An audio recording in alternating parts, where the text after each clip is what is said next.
이렇게 지켜주셨는데 서로 한번 축복하고 말씀 나누십시다. 주님 이름으로 축복합니다. 축복합니다. 축복합니다.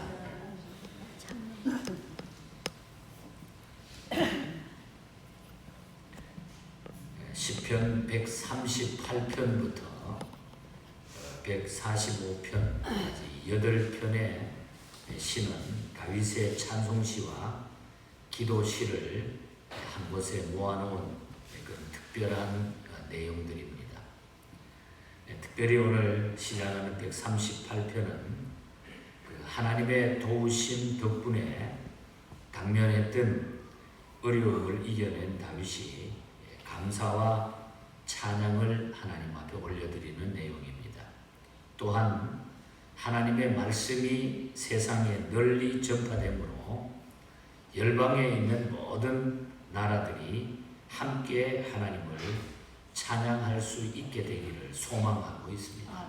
그래서 이 하나님의 사랑을 전파하는 이런 내용의 말씀들을 우리에게 전해주고 있습니다.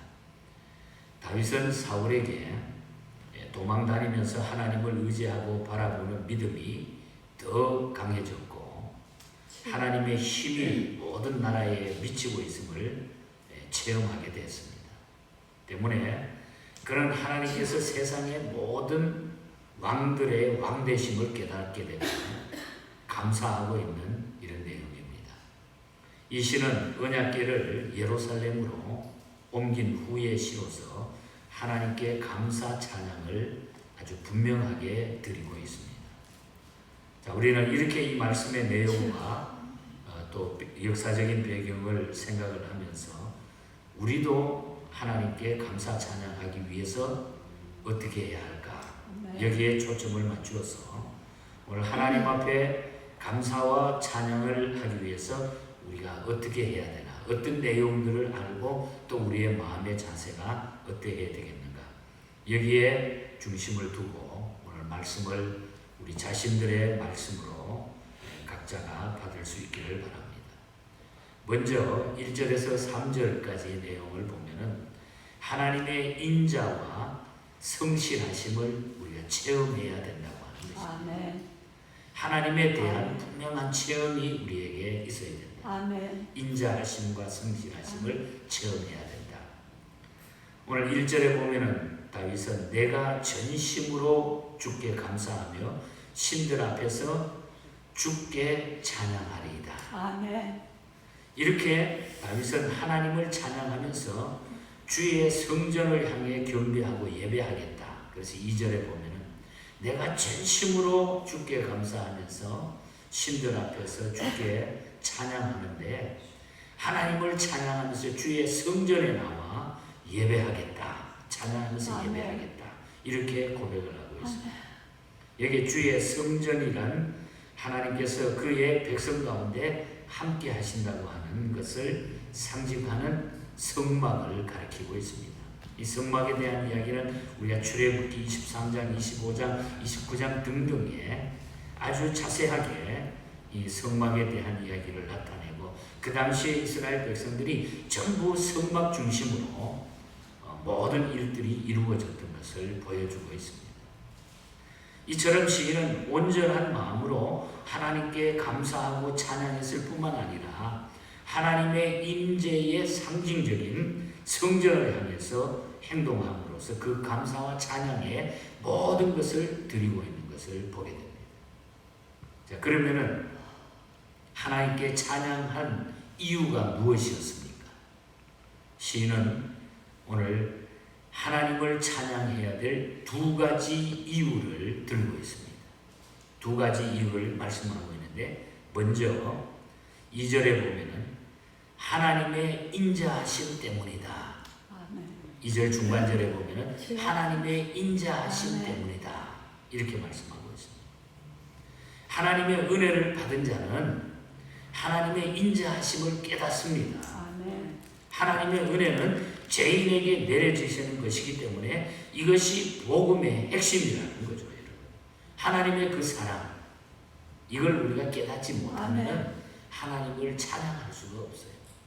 하나님 얼마나 우리를 사랑하셨습니까? 그 인자하심이 결국은 독생자 예수 그리스도를 우리에게 주셔가지고 우리를 구원해 주신 그 사랑. 그래서 우리는 먼저 하나님의 인자하심을 기억해야 된다. 이걸 내가 체험해야 돼. 아멘. 그래야 우리가 참 감사와 찬양할 수 있다. 아멘. 그리고 다른 하나는 찬양할 이유는 성실함 때문이다. 역시 2절 중반절에 보면 주의 성실하심 때문이다. 인자하심과 성실하심. 하나님께서는 그 행하심에 있어서 성실함을 바탕으로 하신다는 거죠. 성경에 보면 하나님의 약속은 신실하신 약속이라고 그랬습니다. 다 하나님은 그 약속을 지키셨습니다. 아멘. 곧 인간과 약속에 있어서 아멘. 신실하고 모든 것을 지켜주셨다고 그랬어요.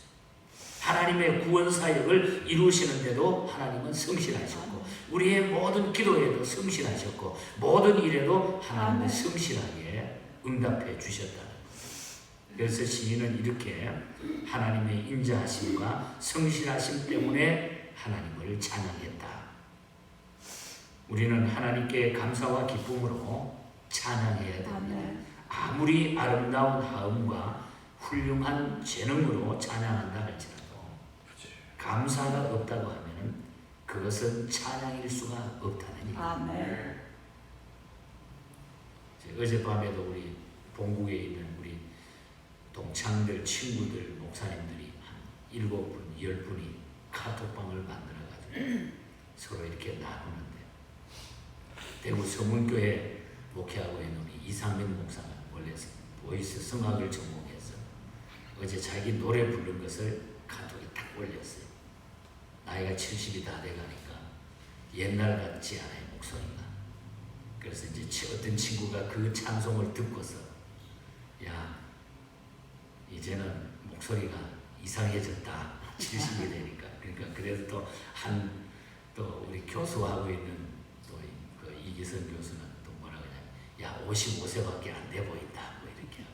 그래서 제가 그 듣고 그래서 야 미국에서 독창회라도 내가 열어야 되겠다. 뭐 이렇게 해서 하다가 찬송을 부르는데 그래도 인생을 살고 나서 목소리는 많이 약해지고 변했지만 그래도 그 중심에 주님을 향해서 뜨거운 열정으로 찬양하는 그 모습이 아멘. 참 아름답다 아멘. 속으로 생각을 하면서 여러분 우리가 아무리 아름답게 좋은 소리로 노래를 부른다고 할지라도 우리가 주님의 그 인자하심과 성실하심의 그 체험이 없는 그 기도는 아무 소용이 없다. 아멘. 그 찬양은 아무 소용이 없다는 것입니다.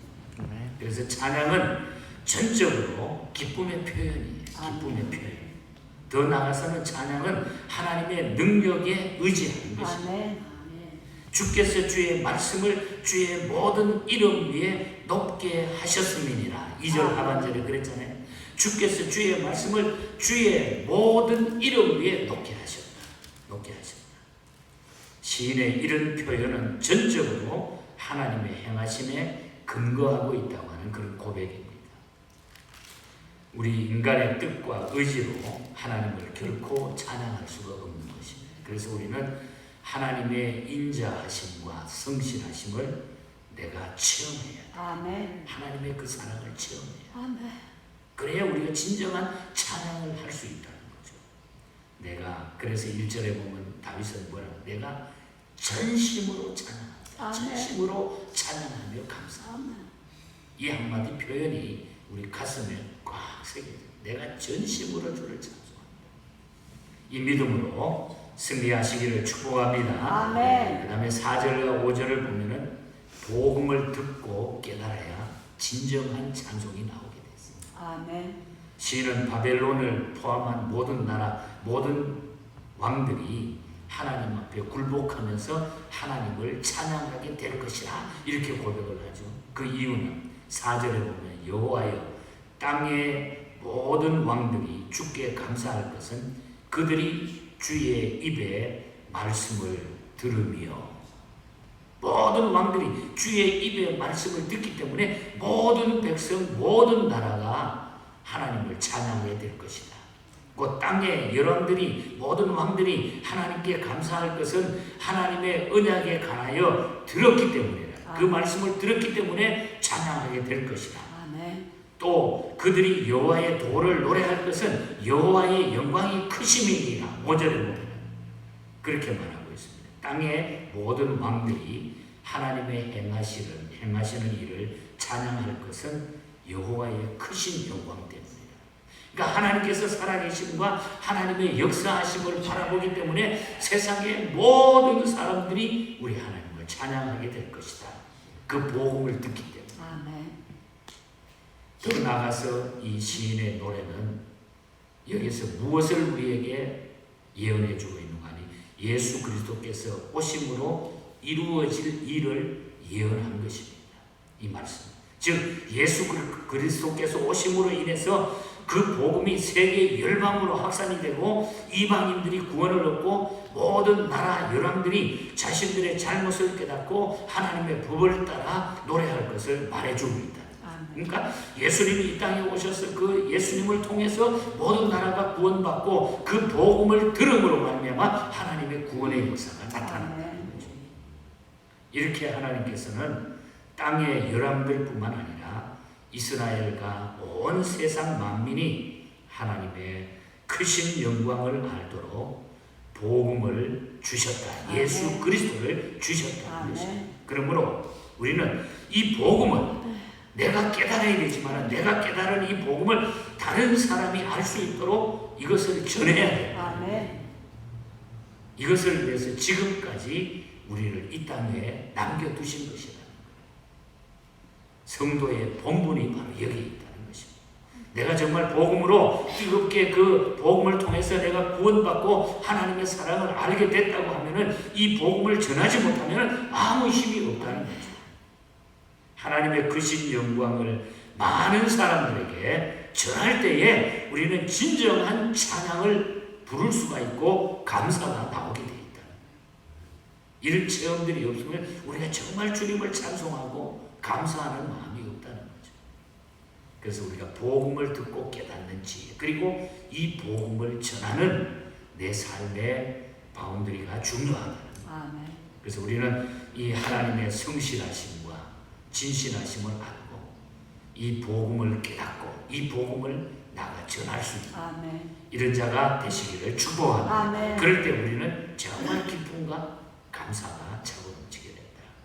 끝으로 6절에서 8절을 보면 하나님께서 인도하심은 안전함을 우리가 믿어야 돼.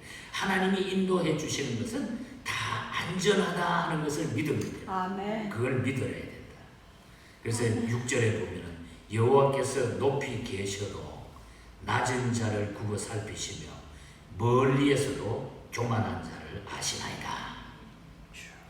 여기서 낮은 자는 자신의 비천한 처지와 인간의 유한성과 죄를 깨닫고 하나님의 거룩하심 앞에 무릎을 꿇는 겸손한 자를 말하는 낮은 자는 아주 겸손한 자를 가르치고 있습니다. 또 교만한 자라고 하는 것은 우리가 아는 대로 인정하지 않고 하나님을 인정하지 않고 자신이 세상적인 가졌던 그 명예와 자기 자신만을 신뢰하면서 자기 자리를 지켜나가는 사람 가르치고 있는 것입니다. 이처럼 하나님께서는 모든 인간의 마음과 행동을 감찰하시고 그 중에 당신을 온전히 의지하는 자들과 당신을 의지하지 않고 구하지도 않는 자들도 다 보고 다 알고 계시는 분이다. 하나님은 다 높은 데 계셔가지고 낮은 자도 굽어 살피시고 멀리서도 교만한 자를 다 알고 계신다. 하나님은 이 모든 것을 다 알고 계신다. 그렇기 때문에 하나님께서 인도하시는 자는 언제나 완전한 자라는 것입니다. 그래서 하나님의 인도하심을 우리가 믿어라. 하나님이 나를 인도하실 때는 모든 것이 정상적으로 나가게 되어 있다. 하나님의 인도하심을 언제나 우리는 살피고 그것을 맡기고 거기에 맡기고 내 삶을 살아가야 된다는 거죠. 7절에 보면 내가 환난 중에 다닐지라도 주께서 나를 살아나게 하시고 주의 손을 펴사 내 원수들의 분노를 막으시며 주의 오른손이 나를 구원하시리이다. 그러니까 하나님의 인도하심은 분명하다. 그러니까 이스라엘 백성을 그렇게 인도해 주셨고 나를 그렇게 인도해 주셨고 아멘. 우리 모두를 그렇게 인도해 주신다는 거죠. 이것을 믿으라는 거예요. 믿으라는 거예요. 살아나게 하신다. 이 말은 정신이 다시 깨어남을 의미하는 거예요. 하나님께서 나에게 생명을 주신다는 그런 의미라는 거예요. 살아나게 하신다. 깨어나게 하신다. 소성케 하신다. 하나님께서 생명을 주신다는 그런 말입니다. 하나님 보시기에 합당한 자들에게는 어떤 환난 가운데 처해 있을지라도 소망을 주시며 선한 길로 인도하시는 것을 우리가 분명히 기억하시기를 바랍니다. 아멘. 그래서 하나님의 인도하심을 완전하게 믿으라. 아멘. 그럴 때 우리가 하나님을 진정으로 찬양하고 감사할 수 있는 아멘. 하나님의 인도하심을 믿을 때. 그래서 8절의 마지막에 시인은 감사와 찬양하는 자에게 나에게 보상해 주신다. 하나님은 보상해 주신다. 약속이에요. 약속. 아멘. 우리가 하나님을 찬송하고 하나님 앞에 감사하며 살아가는 자들에게는 하나님께서 보상하시는 하나님의 약속이 분명히 있는 줄 믿습니다. 아멘. 우리의 필요한 곳에 하나님은 다 보상해 주십니다. 아멘. 우리가 외롭고 힘들고 어려울 때 낙심하지 아니하고 이 하나님의 놀라우신 인자하심과 성실하심을 믿고 하나님의 인도하심을 믿고 이 복음, 나에게 주신 이 구원의 복음을 확신하면서 이 복음을 내가 전할 때에 진정한 감사와 찬양과 위로가 나타나게 될 줄 믿습니다. 아멘. 외롭게 사느니 그 누구입니까? 우리 하나님을 의지하고 하나님을 찬송하고 아멘. 하나님을 감사하며 된다. 아멘. 미국의 마틴 목사 부부가 만든 찬송을 우리 오늘 아침에 찬양했지 않습니까? 413년. 이 찬송은 부인 올리비아 마틴이 작시를 하고 남편 마틴이 작곡을 한 두 부부가 만든 찬송.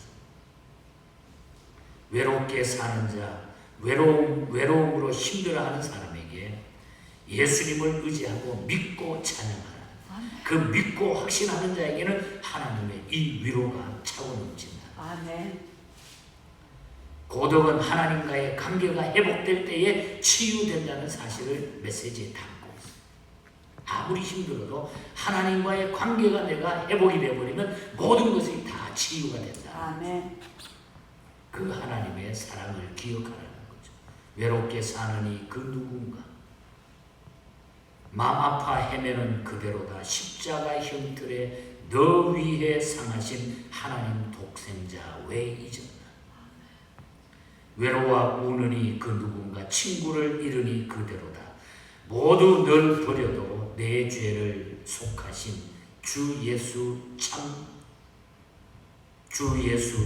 친구 왜 잊었나. 아멘. 주님은 나의 참 친구가 되잖아. 오직 주 예수만 널 돌보시니 아멘. 오직 주 예수만 늘 사랑하시니 아멘. 손잡아 내길 인도하시는 사랑의 주 예수 오 하나님. 아멘. 우리가 하나님 앞에 나와 엎드릴 때 주님은 내 손을 잡아 주시는 줄 아멘. 믿습니다. 이 하나님의 너무너무 큰 사랑. 프레드리 레만 목사님은 그러잖아요. The love of God이라고 하는 이 찬송, 하나님의 사랑을 이렇게 하늘을 두루마리 삼고 바다를 먹물 삼아라도 다 나는 기록할 수 없습니다. 하나님 크신 사랑은 측량다 못하며 영원히 변치 않는 사랑 성도여 찬양합시다. 아멘. 여러분, 우리는 하나님의 이 인자하심, 하나님의 놀라운 사랑, 이걸 내가 체험하지 않으면 하나님을 찬송할 수가 없어요. 그래서 하나님의 사랑을 체험하고 하나님 살아계신 나 구원하심을 내가 생각하고 복음을 내가 듣고 깨달았을 때 전하지 않을 장소, 이 심정이 될 때에 우리는 진정한 찬양과 감사가 차고 넘치게 됩니다. 아멘. 오늘 이 믿음으로 살아가시고 다윗이 오늘 본 시편을 통해서 145편까지 그렇게 구구절절히 깊은 하나님의 찬송과 감사의 시를 우리에게 전해주고 있습니다. 여러분에게 위로가 되시고 또 나에게 힘과 능력이 되시고 아멘. 이 시대를 이길 수 있는 아멘. 메시지가 거기서 다 나타날 수 있기를 주님 이름으로 축복합니다. 아멘.